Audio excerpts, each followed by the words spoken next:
So, ito na mga kainday, dumating na yung in-order kong ginamos from Zamboanga. So, first time kong mag-order ng ginamos mga kainday, no? From Zamboanga. At layo mga kainday na pinag-orderan ko. So, sa online nga ito mga kainday in-order, no? So, ayan, excited na ako mga kainday. So, ginamos. Ang sarap dito lagyan ng sili. At saka, kalamansi. Wala, yun mga kainday. Ito na, ang ginamos. Wala, ito mga kainday. Uy, may papay.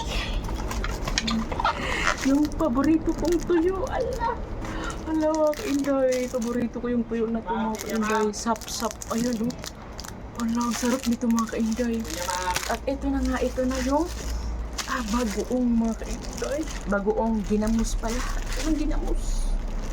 So, ayun mga kainday. Nakasealed talaga siya ng dobloy. Ayan, ginamos dilis. Ala, kasarap nito.